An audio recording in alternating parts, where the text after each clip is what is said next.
Dernier jour, on vient de vivre une finale qui était juste folle, en plus avec un grand chelem de Riding Addiction, Myriam 1, Amaury 1 aussi, donc 2 victoires françaises qui font vraiment plaisir. On va revenir en 5 questions sur ce qui s'est passé et on a sélectionné 2 de vos questions pour y répondre.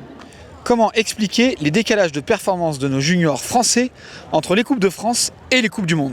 Eh ben, c'est pas facile. C'est vrai que même les teams se posent un petit peu la question. Alors, la première chose qui me vient à l'esprit, c'est l'environnement. Forcément, ils roulent en groupe A, ils sont en Coupe de France à l'aise, ils savent qu'ils vont faire des bons résultats, des top 10. Donc la partie un peu mentale joue énormément. Là, sur les Coupes du Monde, ils n'ont pas les mêmes horaires, ils roulent déjà beaucoup moins que les élites. Donc c'est vrai que ça peut faire une petite différence. Et puis en deuxième, c'est la vitesse des pistes. C'est vrai qu'on est habitué à une certaine vitesse en Coupe de France, à rentrer à une certaine vitesse dans un pierrier, dans une difficulté.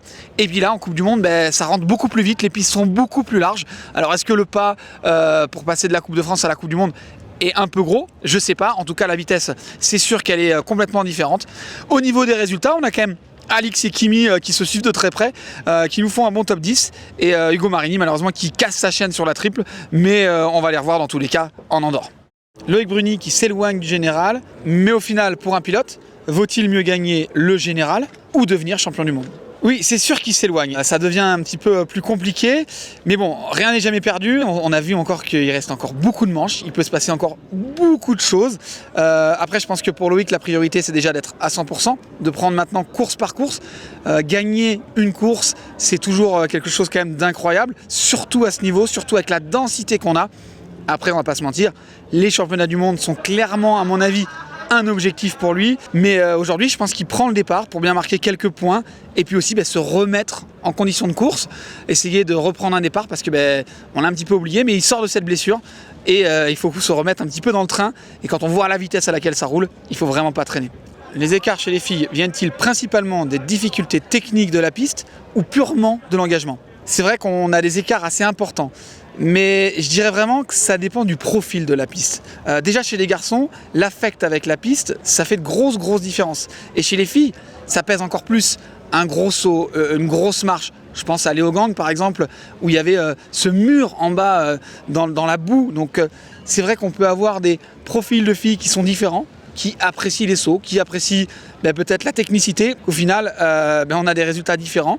Après, le championnat est vraiment intéressant. On l'a vu aujourd'hui avec la victoire de Myriam. Ça reste un championnat qui est vraiment relevé. Camille qui conserve le général pour le moment. Et puis Vali et Monica sur le podium aujourd'hui qui sont complètement capables d'aller chercher une victoire. Est-ce les pilotes ou ce commensal V5 qui fait la petite différence à chaque fois? Ça, c'est une bonne question, Quentin. C'est une question ultra intéressante. C'est vrai qu'à ce niveau de compétition et au vu des écarts, le matériel, ça paraît d'une importance capitale. C'est sûr que Commensal a créé un monstre, on va dire, un petit peu de course, qui a déjà gagné beaucoup de Coupes du Monde depuis le début de la saison, aussi bien chez les hommes que chez les femmes. Après, c'est un tout. Il y a un cadre, il y a des composants, des suspensions. L'équipe qu'il y a autour, en tout cas, le travail que Commensal fait avec ses équipes semble clairement payé. Donc je pense que dans cette dynamique, ça ne peut que faciliter les runs de course.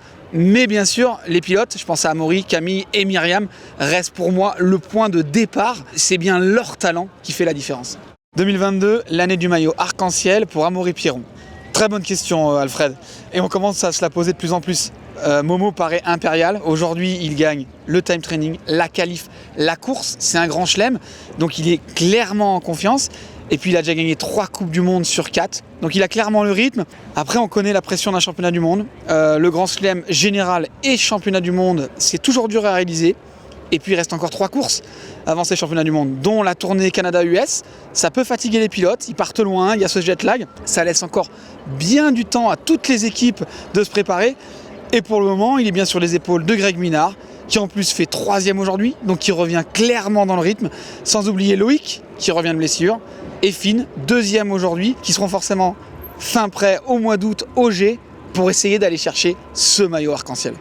Allez, j'espère que toutes ces vidéos vous ont plu. Vous pouvez bien sûr retrouver toutes les vidéos du week-end, de la semaine entière sur Full Attack. On va se donner rendez-vous maintenant en Andorre et on y va puisque c'est déjà la semaine prochaine. Ciao!